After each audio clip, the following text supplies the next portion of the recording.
So, no, I wouldn't say I have a passion for HR.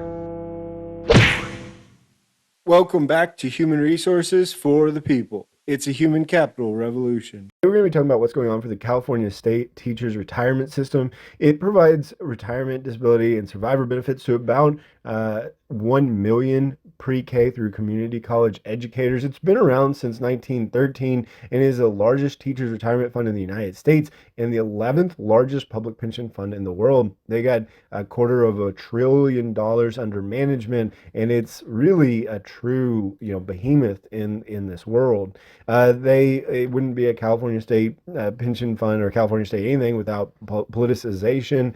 It doesn't invest at all in gun manufacturers. It was attempted to be limited from fossil fuel companies, but right now it is invested in about $4.1 billion in oil and gas at this moment.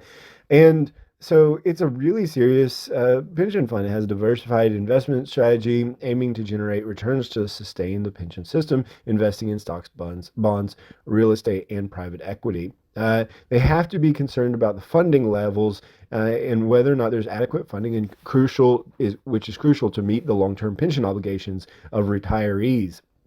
But now it seems like they need to borrow money to get liquidity in. And this is what's kind of important to understand. They're making sure that they can get enough money to pay the teachers without selling assets at fire sale prices. And so they're concerned, it sounds like, that they may have to sell a lot of their things very cheaply just to pay out the pensioners in the program, in the fund. They had reviewed the first draft of the policy. Review the first draft of the policy in 4 days, but they want to be able to use the leverage to handle market distress. And it's not clear at this point why they're looking, right? So what are they looking at? This affects nearly 1 million former California employees, and they get their money from this pension fund that they put money into, right? The CalPERS, which is similar, had a 5% leverage in 2021, but they're hoping to, again, use this money using $30 billion to maintain cash flows. They're a really strong pension fund overall, but I can't help but think of the Central States Pension Fund, which was saved back in 2022. And so the Biden administration authorized $36 billion for the Central States Pension Fund. The Central States Pension Fund was a fund that served a diverse group of participants, including truck drivers, dock workers, and other employees within the transportation sector.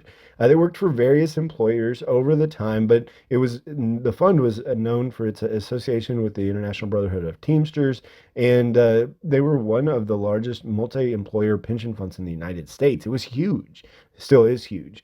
But ultimately they started running out of money. And in 2022, at the end of 2022, the Biden administration had to fund it with $36 billion, which, presumably was mismanaged, right? This money was given by the employees for promises and did not, eventually deliver.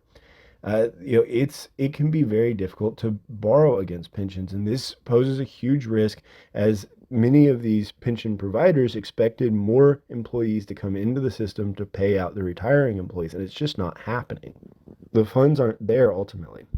Institutional leveraging of pensions involves the use of financial leverage by borrowing or other financial instruments to enhance returns on pension fund investments. But it can pose market risk, interest rate risk, further liquidity risk, as well as credit risk and other concerns. And ultimately, because they can enhance returns and because it can provide liquidity, it might make sense for the Cal State teachers retirement system, but it poses a real big concern. If this retirement system is not viable, if it cannot provide for the million or so California retirees, what could come of this, and what is, the ultimate future of these pension funds? And I think that while pension funds have been reducing in importance in the United States, it still is a concern here as well. So let me know, are you on a pension? Are you one of the few Americans who do?